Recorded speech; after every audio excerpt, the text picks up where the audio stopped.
The pristine white envelope trembled in my hands as I stared at the return address, a name I hadn't seen in decades.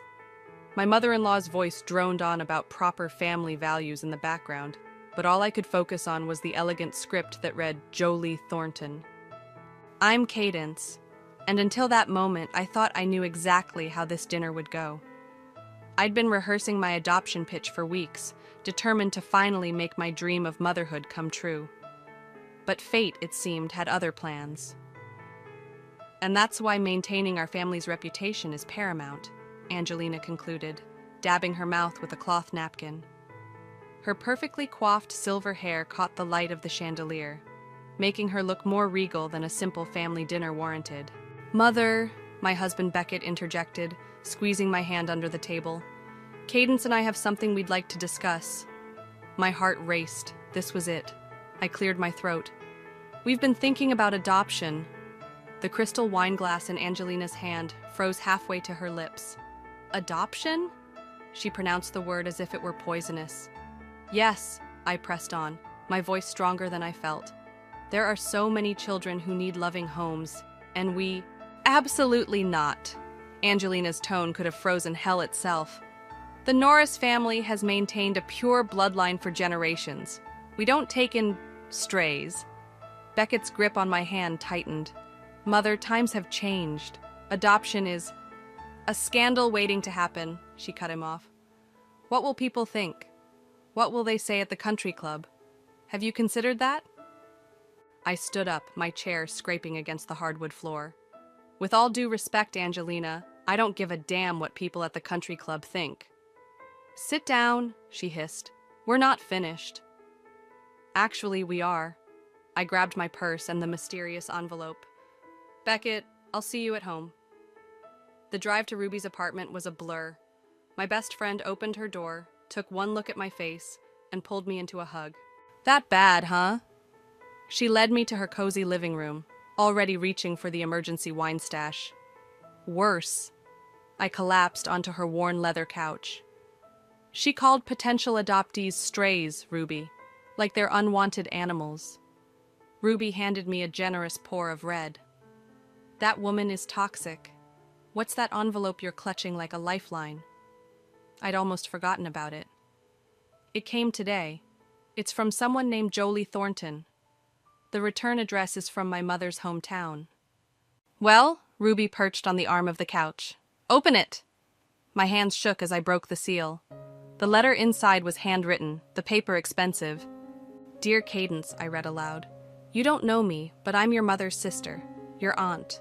I've spent years trying to reconnect with the family after a falling out before you were born. I know this may come as a shock, but I'm dying. And there are things you need to know, things about our family that could change everything. If you're willing to hear me out, please come to the address below. Time is of the essence. Love, Aunt Jolie. Ruby whistled low. Holy shit. My mom never mentioned having a sister. I stared at the letter, my mind racing. Why would she keep this from me? More importantly, Ruby said, refilling my glass, what secrets could be so important that a dying woman needs to tell you in person? My phone buzzed. Another message from Beckett apologizing for his mother's behavior. I ignored it. You know what? I stood up, suddenly energized. I'm going, this week. I need to know what Jolie has to say. Are you sure? Ruby's concern was evident. What about Beckett? What about the adoption plans?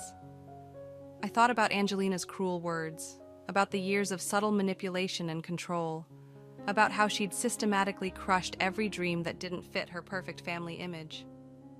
The adoption plans aren't going anywhere, I said firmly, but something tells me this could change everything. Maybe it's time someone challenged Angelina's iron grip on this family. Ruby raised her glass.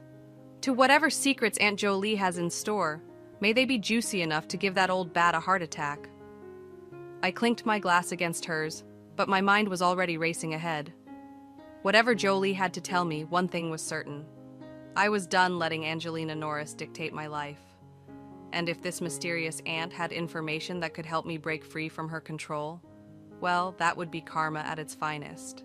Little did I know, That letter would set in motion events that would shatter the Norris family's perfect facade forever, and give me exactly the ammunition I needed to claim the life I'd always dreamed of. The Victorian mansion loomed before me, its weathered brick facade telling stories of decades past. I double-checked the address from Jolie's letter, took a deep breath, and pressed the doorbell. Beckett's calls had gone unanswered during my 3-hour drive. I couldn't deal with his torn loyalties right now. A tall woman with silver-streaked auburn hair opened the door. Despite her obvious illness, her eyes sparkled with the same green shade as mine.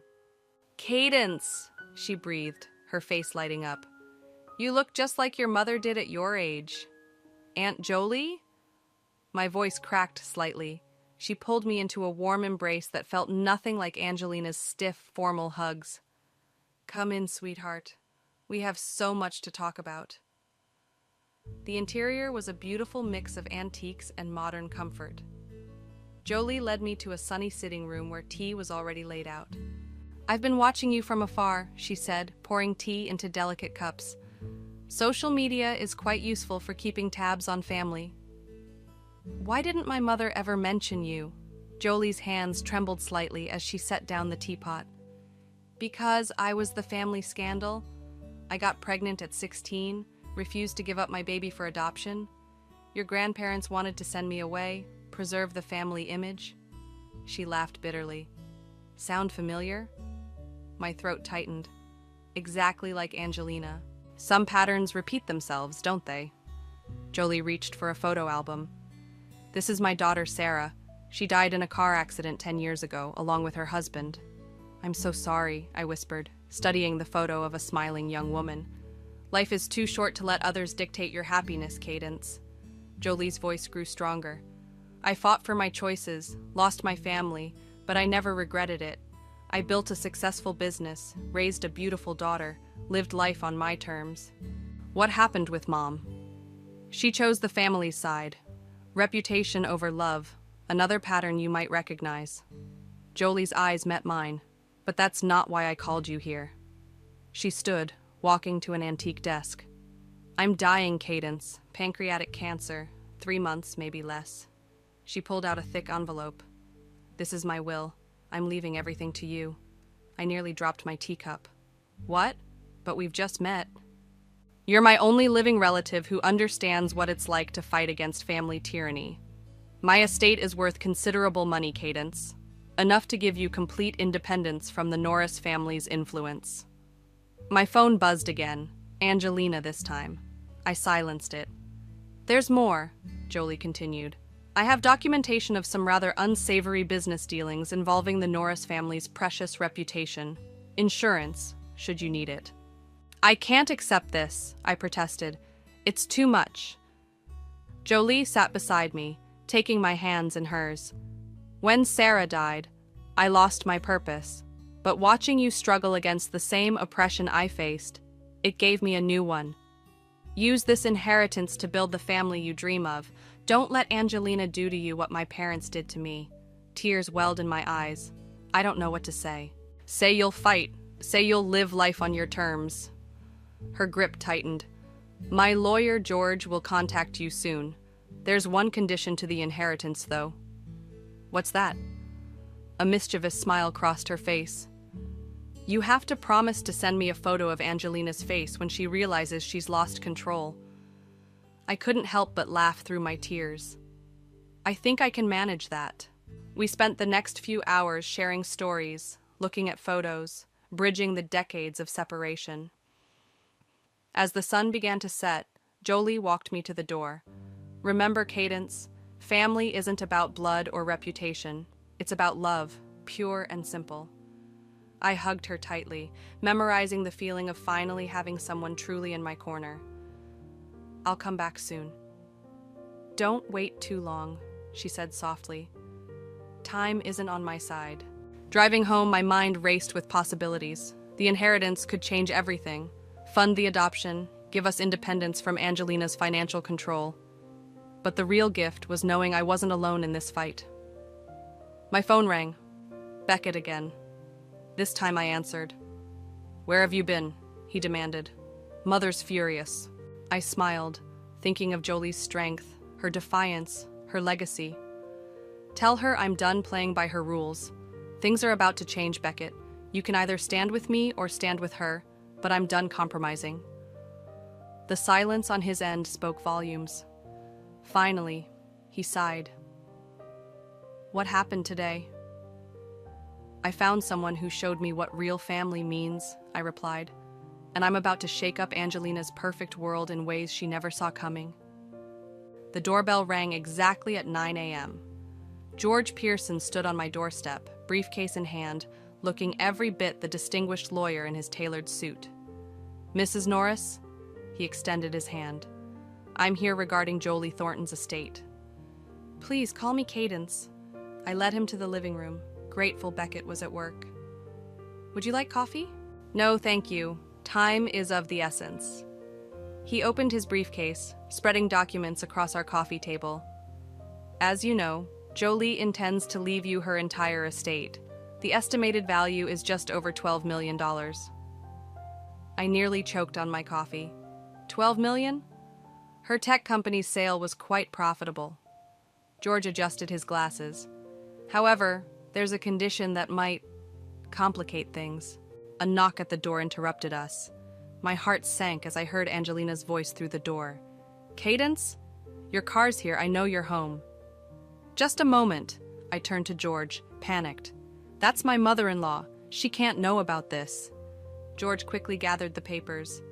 Perhaps I should... The door opened. Of course, Angelina had a spare key.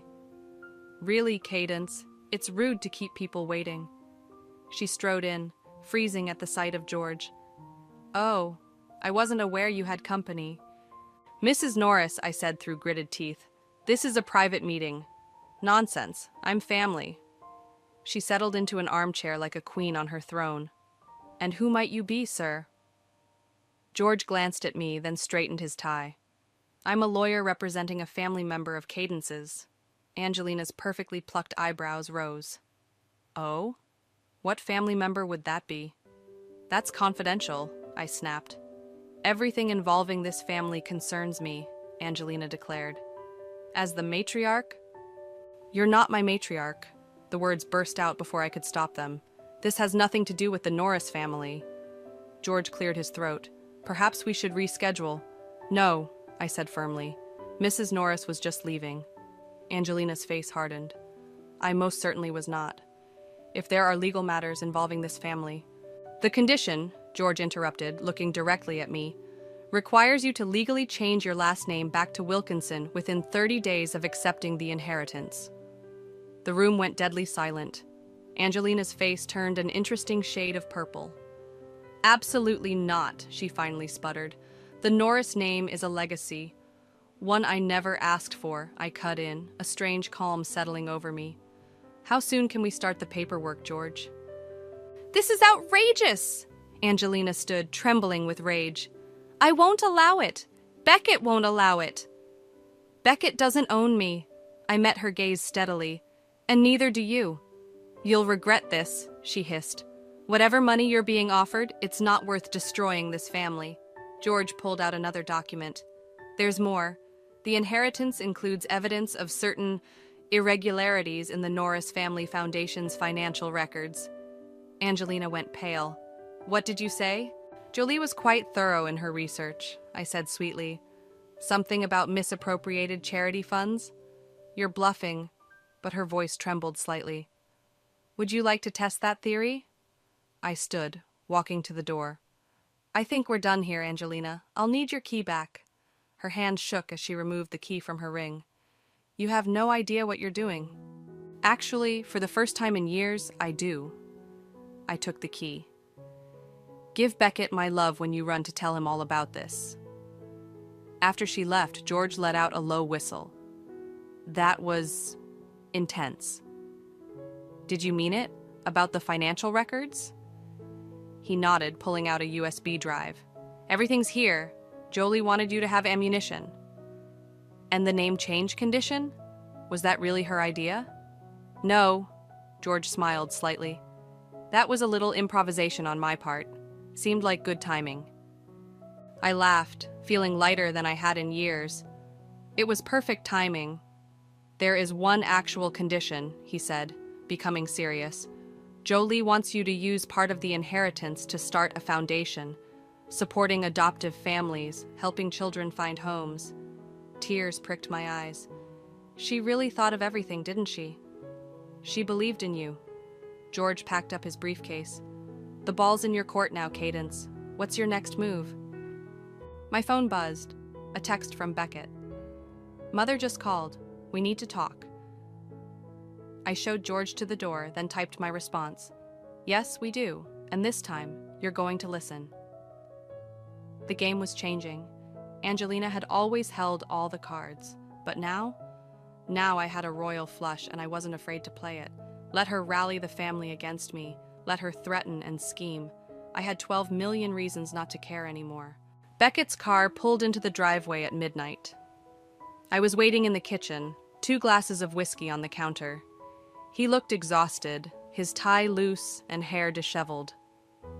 Mother kept me at the house for hours, he said, dropping into a chair. Telling me how you've lost your mind, how you're destroying our family name. I slid one of the whiskey glasses toward him. And what do you think? I think... He took a long sip. I think you'd better explain what's going on. I told him everything. About Jolie, the inheritance, the foundation plans. His expression shifted from skepticism to disbelief to something like hope. $12 million. He ran a hand through his hair. And the evidence about the foundation's finances? Want to see it? I pulled out my laptop, opening the files George had left. Your mother's been skimming from charity funds for years, using donations to pay for her country club memberships, spa retreats, shopping sprees. Beckett's face hardened as he scrolled through the documents. Jesus Christ! That's not all. I took a deep breath. I'm going through with the name change.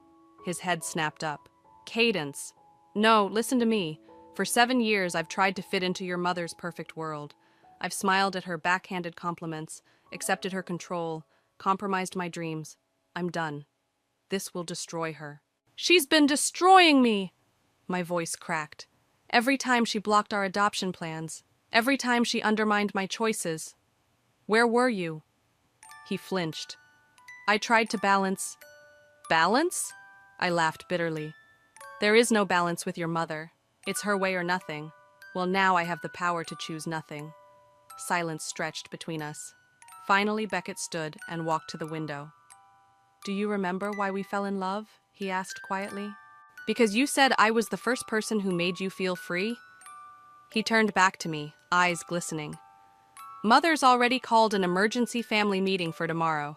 She's rallying everyone against you. Let her. I stood, joining him at the window. But you need to decide right now, Beckett. Are you my husband or are you her son? Because I can't fight both of you. What about a compromise? No more compromises. I touched his cheek. I'm starting the adoption process next week. I'm changing my name. I'm launching a foundation that will help families like us. The only question is whether you'll be by my side or in my way. His phone buzzed. Another text from Angelina. He silenced it without looking. She'll never forgive this, he whispered. I can live with that. Can you? He pulled me into his arms, holding me tight. Tell me about your plans for the foundation. Relief flooded through me. Really? Really? He kissed my forehead. Maybe it's time someone stood up to her, but we need to be smart about this. We spent the next few hours strategizing. Beckett knew his mother's tactics, her pressure points, her weaknesses. By dawn, we had a plan. She'll try to turn my siblings against us first, he said, yawning. Marcus and Diana always follow her lead. Let them. I showed him the adoption agency website I'd bookmarked. Look at these children, Beckett. This is what we're fighting for. His expression softened as he scrolled through the profiles. This little girl, she has your smile. Her name is Sophie. I'd been studying her profile for weeks. She's 6, loves art and dogs, and she's been in the system since she was 3. Beckett's phone buzzed again, Diana this time. It's starting. Mother's told them you're having a mental breakdown, threatening to expose family secrets. Well, She's half right, I grinned. I am threatening to expose secrets, but I'm perfectly sane. He laughed, really laughed, for the first time in days. You know what? Let's skip the family meeting tomorrow. Skip it? Your mother will have a meltdown. Exactly. He pulled me close. Let's go to the adoption agency instead. Start the paperwork. Show her we're serious. She'll find out. I'm counting on it. His eyes sparkled with newfound defiance. You're not the only one tired of living under her thumb. My phone chimed. A message from Ruby. Angelina's at the country club telling everyone you're having a nervous breakdown. Want me to start spreading some rumors of my own? I showed Beckett the message. He grinned. Tell her to focus on the charity fund mismanagement. Mother's reputation is built on her philanthropic image. As I typed the response, I felt lighter than I had in years. Tomorrow would bring chaos, but for the first time I wasn't facing it alone. Ready for war? I asked Beckett. He kissed me softly. Ready for freedom. The country club dining room crackled with tension. Angelina had orchestrated this casual family lunch perfectly. All of Beckett's siblings and their spouses, several prominent community members conveniently seated nearby. A perfect audience for her performance. So nice of you to finally join us, she said as Beckett and I sat down. We were beginning to worry after you missed the family meeting. We had an appointment, I replied sweetly. At the adoption agency. Diana, Beckett's younger sister, gasped. Marcus, his brother, nearly choked on his water. Still pursuing that unfortunate idea? Angelina's smile never wavered. Even after everything that's happened? You mean after I inherited $12 million? I took a sip of water, noting how heads turned at nearby tables. Yes, especially after that. Cadence. Marcus leaned forward. Mother tells us you're not well, that you're making rash decisions, like exposing how charity donations are being misused. I pulled out a folder. Would you like to see the records? That's enough. Angelina's voice rose slightly. This is neither the time nor place. Actually, it's perfect timing. I stood up, raising my voice just enough. Did you know that the Norris Family Foundation spent $60,000 last year on personal expenses? Spa treatments, shopping trips, country club memberships? The neighboring tables had gone silent. Angelina's face flushed red. Sit down, she hissed. No. I opened the folder. Would anyone like to see the receipts? I have copies for everyone. Diana grabbed my arm. You're embarrassing yourself. Am I? I shook her off. Or am I finally exposing the truth about this family's perfect image? Beckett, Angelina snapped, control your wife. Beckett stood, placing his hand on my back. Actually, Mother, I've seen the evidence. Every receipt, every misappropriated dollar. It's all true. The silence in the room was deafening. Marcus's wife, Patricia, suddenly became very interested in her salad. Diana looked like she might faint. This is how you repay everything I've done for you? Angelina's voice trembled. I welcomed you into this family. You controlled me, I corrected.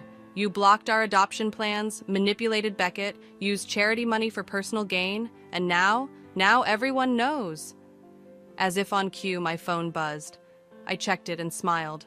Oh, look, the local newspaper just received an anonymous tip about financial irregularities at the foundation. Fascinating timing. Angelina stood so quickly, her chair toppled backward. You little... Careful, Mother, Beckett interrupted. Remember where we are. She looked around, finally noticing all the staring faces, the phones discreetly recording. Her carefully crafted image was crumbling in real time. We're leaving, she announced. Diana, Marcus, gather your things. Actually, Marcus said slowly, I think I'd like to see those records. Angelina froze. What? Me too, Diana whispered. If the foundation's money is being misused, our names are on that board too, Mother. I slid copies of the documents across the table. Page 3 is particularly interesting. The charitable donation that paid for your Christmas vacation to Aspen? This is a declaration of war, Angelina said, her voice ice cold. No, I replied. This is karma. Just then, an elderly woman approached our table. Angelina, Is it true? About the foundation money? Mrs. Patterson, Angelina plastered on a smile. This is all a misunderstanding. My late husband and I donated $50,000 last year, Mrs. Patterson continued, for the Children's Hospital wing, which paid for your new Mercedes, I added helpfully. The paperwork's right there on page 7. Mrs. Patterson's face hardened. I'll be speaking with my lawyer, Angelina, and the board.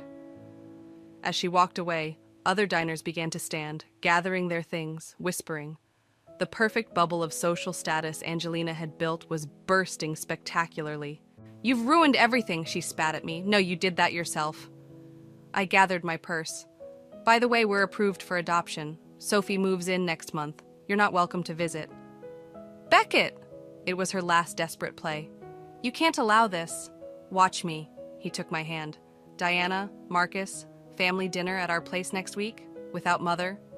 They both nodded, still staring at the documents. As we walked out, I heard Angelina's muffled sob behind us. Part of me felt guilty, but then I remembered every cruel word, every blocked dream, every manipulation. You okay? Beckett squeezed my hand. Better than okay. I checked my phone. Ruby had already posted the story on social media. It was going viral. I think it's time to visit Jolie again. Show her the photos she asked for. Beckett laughed. Think she'll like the one of Mother knocking over her chair? I think she'll frame it. Behind us, the country club buzzed with scandal, but ahead lay freedom, family, and finally, justice. Jolie's laugh echoed through her hospital room as she flipped through the photos on my phone. Oh, that face! I wish I could have been there. She looked frailer than before, her hospital gown hanging loose on her thin frame, but her eyes still sparkled with mischief. The foundation board meets tomorrow, I told her, adjusting her pillows. They're voting on whether to remove Angelina as chairperson. And the adoption? I pulled out my phone, showing her Sophie's picture. We meet her next week. The home study is complete and... A commotion in the hallway cut me off. Angelina's voice carried through the door. I don't care about visiting hours. I demand to see her. Jolie's face lit up. Finally! I was wondering when she'd track me down. The door burst open. Angelina stood there, designer handbag clutched like a shield, face tight with fury. You, she pointed at Jolie, you orchestrated this whole thing. Hello, Angelina. Jolie smiled serenely. My, you haven't aged well. Must be all that bitterness. You had no right to interfere with my family. Your family? Jolie's voice sharpened. You mean the family you've terrorized? The one you've manipulated and controlled? I've protected them, Angelina snapped. Maintained our standards, our reputation. Your reputation? I stood up. You mean the one that's currently in shambles because you stole from charity? I did not steal. The board doesn't agree, I cut in. Neither does the IRS investigator who's reviewing the foundation's records. Angelina's face went white. What investigator? Oh, didn't I mention? Jolie coughed delicately. I may have sent copies of those financial records to a few interested parties. Amazing how quickly the government moves when millions in charitable donations are misappropriated. You vindictive... Careful, I warned. Remember who holds the power now. Angelina's shoulders sagged slightly. For the first time, I saw fear in her eyes. What do you want? She whispered. Want? Jolie laughed. Dear, we already have everything we want. Cadence has her freedom, her adoption plans, and soon she'll have my entire estate. The foundation will be restructured under new leadership. I hear Diana's quite eager to prove herself. And you? You'll be lucky to avoid prosecution. Unless, I added, you agree to our terms. Angelina's eyes narrowed. Terms? Step down from the foundation. Publicly support our adoption. Sign over your voting shares to Beckett. And most importantly, stay out of our lives. And if I refuse? I pulled out my phone, showing her the draft of a news article. Then this story about your creative accounting goes public tomorrow. I'm sure the country club will love reading about it over breakfast. The door opened again. Beckett walked in, followed by Diana and Marcus. Mother, Diana's voice was cold. The board wants your resignation letter by morning. Et tu, Diana? Angelina's laugh was hollow. We've seen the records, Marcus added. All of them. It's over, Mother. Jolie reached for my hand, squeezing it weakly. You see, Angelina, real family stands together, not out of fear or obligation, but out of love. You're dying, Angelina observed suddenly. This is your revenge, isn't it? Destroying what I built before you go? No, Jolie smiled. This is my gift to Cadence, the chance I never had, to break free, to choose love over appearance, to build a real family. Tears rolled down my cheeks as I hugged her. Her body felt so fragile, but her spirit remained unbreakable. The papers are drawn up, Beckett said quietly. All you have to do is sign, Mother. Angelina looked around the room, at her children's resolute faces, at Jolie's triumphant smile, at my unwavering stance. The fight seemed to drain from her body. Fine, she whispered. You win. No, Angelina, Jolie said softly. Love wins. It always does in the end. As Beckett led his mother out to sign the papers, I turned to Jolie. Thank you for everything. Just promise me one thing, she squeezed my hand. Promise me you'll love that little girl enough for both of us, and send me a picture when she comes home. I promise. I wiped my eyes. Though something tells me you'll be watching from somewhere. You bet I will be. She closed her eyes, tired but content. Now go. You have a family to build. Walking out of the hospital, I found Beckett waiting by the car. It's done, he said. Mother signed everything. How do you feel? He pulled me close. Free. Ready to be a dad. You? I showed him the latest text from the adoption agency, Sophie's smiling face attached. Ready to be a mom. Ready for our real life to begin. The sun was setting, painting the sky in brilliant colors. Somewhere above, I imagined Jolie watching, smiling, knowing that her final act of rebellion had set us all free. The adoption agency's waiting room felt too small to contain all my nervous energy. Beckett paced back and forth while I fidgeted with the small teddy bear we'd brought for Sophie. Mrs. Wilkinson? The social worker, Amanda, appeared with a warm smile. She's ready to meet you. My new name still felt strange, but wonderful on my ears. Beckett squeezed my hand as we followed Amanda down the hallway. She's been drawing pictures all morning, Amanda said. Hasn't stopped talking about meeting her new parents. The door opened, and there she was. Sophie sat at a small table, dark curls falling around her face as she concentrated on her drawing. She looked up, and my heart stopped. Hi, she said shyly, those big brown eyes studying us carefully. Hi, Sophie. I knelt down to her level. I'm Cadence, and this is Beckett. We brought you something. I held out the teddy bear. She reached for it hesitantly, then hugged it tight. I drew you a picture, she announced, pushing her paper forward. It's all of us, and a dog. Can we get a dog? Beckett laughed, kneeling beside me. I think that could be arranged. The next hour flew by as Sophie showed us her favorite books, told us about her best friend at the group home, and asked approximately 1 million questions. Will I have my own room? Yes, we've already painted it purple. Amanda told us it's your favorite color. Can I bring my blanket? Of course. Will there be other kids to play with? Your cousins Diana and Marcus have children close to your age, Beckett answered. They can't wait to meet you. A knock at the door interrupted us. Amanda stepped in, followed by an unexpected visitor, Angelina. My body tensed. What are you doing here? Please, she held up her hands. I come in peace. Sophie looked between us, clutching her teddy bear tighter. Angelina's expression softened as she looked at the little girl. You must be Sophie, she said gently. I'm Beckett's mother, which means... Well, I suppose I'm your grandmother. Sophie studied her carefully. Do you like dogs? A surprised laugh escaped Angelina's lips. Yes, actually. I have 2 golden retrievers. Can I meet them? If your parents agree. Angelina met my eyes. I'd like to talk. Properly. Amanda sensed the tension. Sophie, why don't we go get your other drawings to show everyone? Once they left, Angelina sat down heavily. Jolie died last night. My heart clenched. What? I was there, she continued. She asked to see me.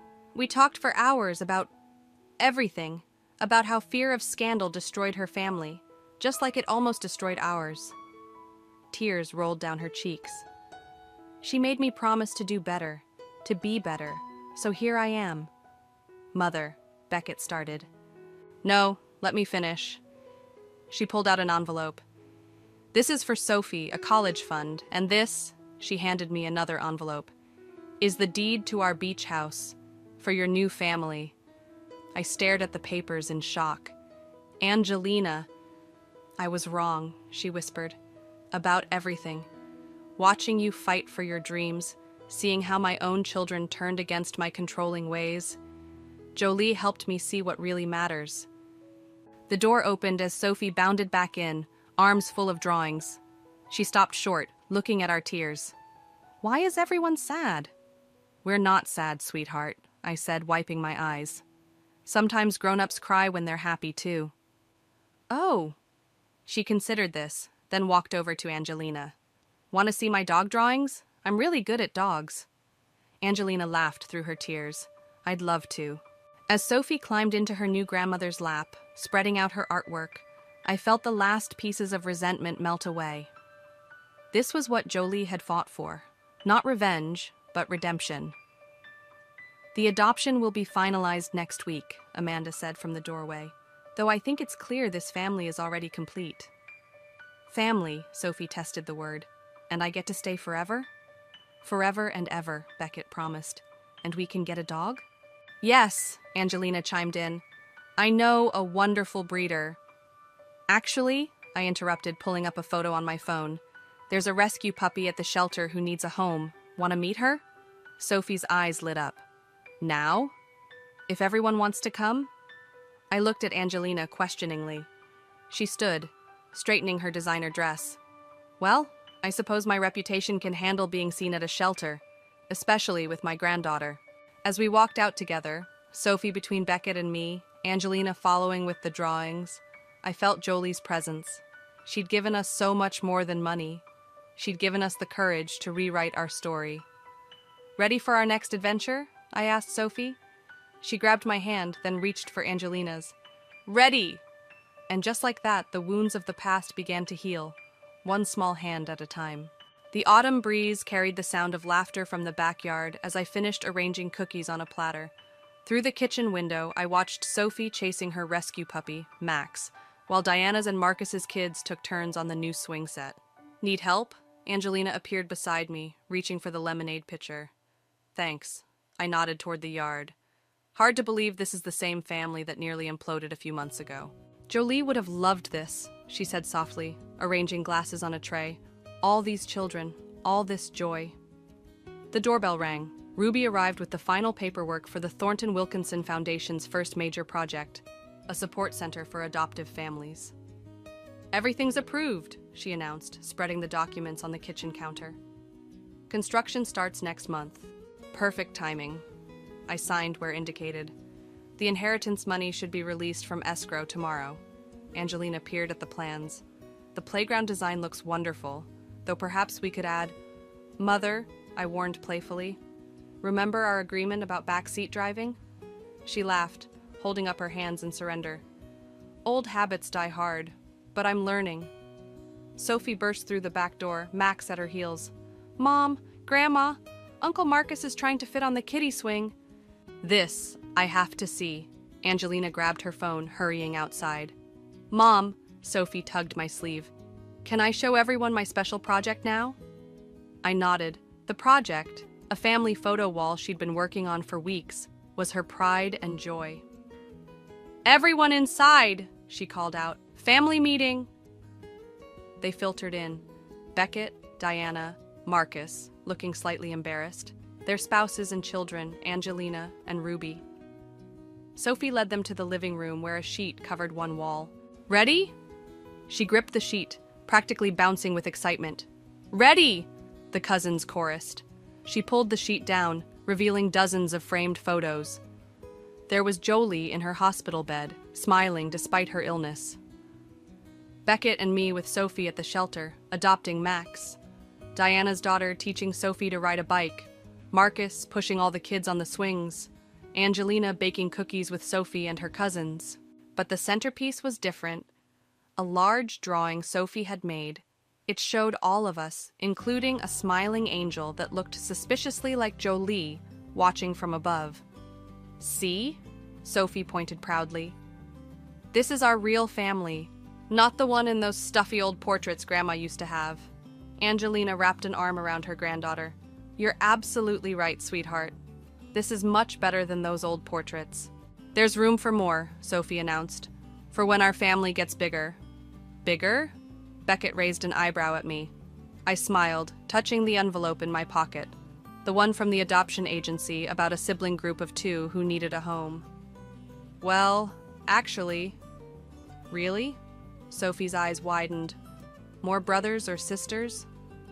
"If everyone's okay with that," I looked at Angelina questioningly. She wiped away tears. "I'll start baby-proofing the beach house immediately." "Group hug!" Sophie declared, and suddenly we were all tangled together, laughing and crying. Ruby snapped a photo. "This one's definitely going on the wall."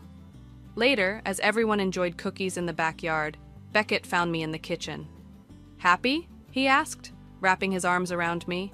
"Look out there," I nodded toward our family. "Angelina's teaching the kids some ridiculous society dance. Diana and Marcus are arguing about who gets to host Thanksgiving. Sophie's plotting to convince us to adopt every child and animal she meets. It's chaos." "Perfect chaos," he agreed. "You know what Jolie told me that last day in the hospital?" I turned to face him. "She said sometimes you have to break something completely to rebuild it stronger. She wasn't trying to destroy your mother's perfect family. She was making room for a real one." "Mission accomplished," he kissed my forehead. A shriek of laughter drew our attention back outside. Angelina was now attempting to teach the foxtrot to Max, who seemed more interested in chasing his tail. "Mom, Dad," Sophie called. "Come quick! Grandma's dancing with the dog." We joined our family in the yard, under the warm sun and cool breeze, surrounded by the kind of love that no society rules or family reputation could contain. On Sophie's wall, Jolie smiled down at us all, her final gift still unfolding. The gift of choosing love over appearance, truth over pretense, and the messy beauty of real family over the cold perfection of false ones. "Ready for more chaos?" I whispered to Beckett, thinking of those 2 siblings waiting for a home. He squeezed my hand. "With this family? Always." And in that moment, watching Sophie teach her cousins her own version of a society dance, which mostly involved spinning in circles until you fell down, I knew that sometimes the happiest endings don't come from maintaining perfect order, but from embracing perfect chaos.